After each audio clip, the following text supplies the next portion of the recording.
నమస్కారం. GSK 75 TV news కి స్వాగతం. షాయంపేటలో ప్రెస్ క్లబ్ ను ప్రారంభించిన ఎమ్మెల్యే గడ్ర సత్యనారాయణరావు. షాయంపేట మండలం భూపాలపల్లి నియోజకవర్గం షాయంపేట మండల కేంద్రంలోని ఎంఆర్ఓ ఆఫీస్ ఎదురుగా ఏర్పాటు చేసిన ప్రెస్ క్లబ్ ను ఆదివారం Bhupalpally MLA Gandra Satyanarayana Rao ribbon cut చేసి ప్రారంభించారు.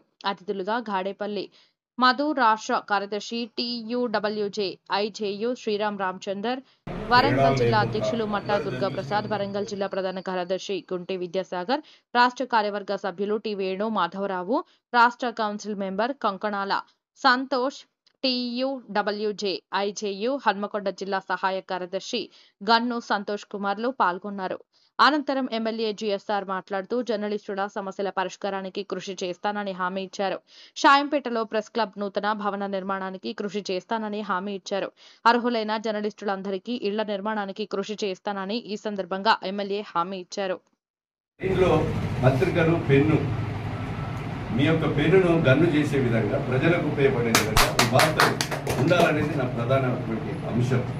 కనుక దయతో మీరందరూ కూడా సమాజంలో మనము పత్రికలకు గౌరవం ఇచ్చే విధంగా ఉండాలి, ఉంటారు. చాలామంది ఉన్నారు, 90%. ఏదో నూటికొక్కరు ఆ రకంగా ఉన్నటువంటి వ్యక్తులను మనం కూడా తగినటువంటి గుణపాఠం చెప్పేటువంటి వ్యవస్థ సంఘ నాయకుల బాధ్యత మీద ఉండాలి. ఎందుకంటే ఆ ఒక్కడు మొత్తము మంచినీళ్ళలో ఒక సుక్క పడితే ఖరాబ్ అయినట్టుగా అలాంటి వ్యక్తులను కూడా ఏరవలసినటువంటి అవసరం మనందరి మీద ఉంది.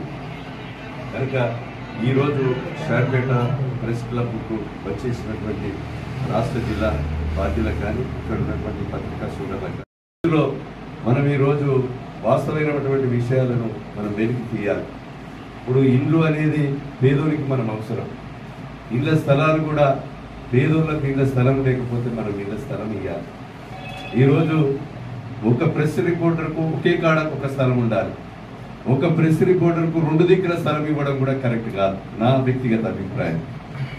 అయితే ఈరోజు తీసుకున్న వాళ్ళే తీసుకుంటున్నారు, రానోడికి రావడం లేదు. ఈరోజు ఆ విషయంలో కూడా నేను పూర్తిగా బాధ్యత తీసుకొని ఎవరికైతే ఇళ్ల స్థలం లేదో ఆ ప్రభుత్వ స్థలం ఇళ్ల స్థలంతో పాటు ఆ ఇల్లు కట్టించే పేదవారు ఇల్లు లేకపోతే ఖచ్చితంగా మొదటి విడతలో ఇల్లు పెట్టించే కార్యక్రమం కూడా నేను తీసుకుంటాను. ఈ సందర్భంగా 2 అంతస్తుల బంగ్లోని నేను విలేకరున్నా నాకు ఇల్లు కావాలంటే అది కరెక్ట్ కాదు. నేను నా కార్యకర్తకు కూడా 3 అంతస్తుల బంగ్లోని ఇందిరా ఇల్లు కావాలంటే ఎట్టి పరిస్థితుల్లో ఇవ్వలేము. దయచేసి దాన్ని కూడా మనము పరిగణలోకి తీసుకోవాలి. దాన్ని దృష్టిలో పెట్టుకొని ఈరోజు ఎవరైతే ఎలిజిబిలిటీ ఉంటారో వాళ్ళందరికీ కూడా అర్హులకు నా వంతు సహకారం ఉంటుంది. ప్రెస్సులో నీకు ఇల్లు సమస్యలను వెలికి తీసి ఈరోజు జరుగుతున్నటువంటి విషయాలన్నీ కూడా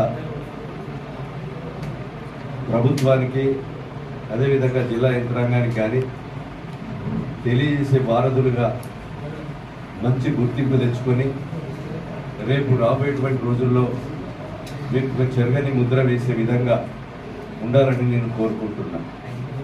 అయితే ఈ ప్రెస్ క్లబ్ ఈ సమాజానికి ఉపయోగపడే విధంగా ఇది ఒక నర్సయ్యదో ఒక వేరుదో పత్రికా విలేకరులది కాదు.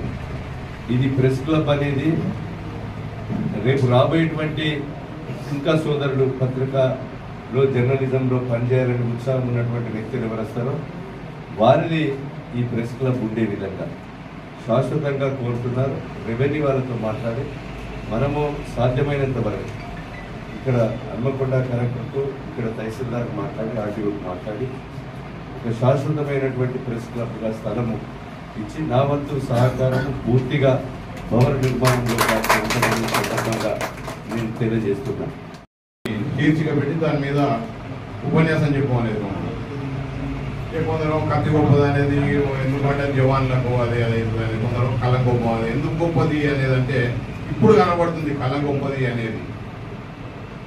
ఆ కళం ద్వారా మన సమాజంలో ఉన్నటువంటి కొన్ని రుగ్మతలను వీడి పై చైతన్యం పబ్లిక్ని తీసుకురావడానికి ఇది పనిచేస్తున్నది అనేది నేను తెలియజేస్తున్నా. ముఖ్యంగా ప్రెస్ మిత్రులు ఇక్కడ చాలామంది ఉన్నారు. నాకు దాంట్లో ఒక 10 మంది తప్ప మిగిలిన వాళ్ళు నాకు ఎవరో తెలియదు. నాకు అంటే షాయంపేట మిత్రులే, షాయంపేట మండల మిత్రులే. ఎందుకంటే ఇవాళ కొంత యూట్యూబ్ ఛానల్ వచ్చినాయి, చిన్న పేపర్లు వచ్చినాయి, ఈ పేపర్లు వచ్చినాయి. మిగిలిన పెద్ద పెద్ద పేపర్లలో ఇంకా కొంతమంది నాకు పరిచయం ఉన్నారు. వారందరినీ కూడా ఒకసారి పెట్టి అందరు కూడా ఒకసారి ఒక టైం పెట్టి ఇంటర్వ్యూ చేసుకోవాల్సిందిగా నేను వారిని కోరుతున్నాను. ఇకపోతే ఒక చిన్న నా రిక్వెస్ట్ ఏంటంటే, మీరు ఏదైనా ఉంటే వార్తలు నిరభ్యంతరంగా రాయండి, వద్దనేది లేదు మిమ్మల్ని. వార్తలు ఆ రాస్తూ దాంట్లో ఏమన్నా సమస్యలు ఉన్నప్పుడు వివరణ కూడా రాయండి అనేది మిమ్మల్ని నేను రిక్వెస్ట్ చేసి నేను కోరుతున్నాను. నేను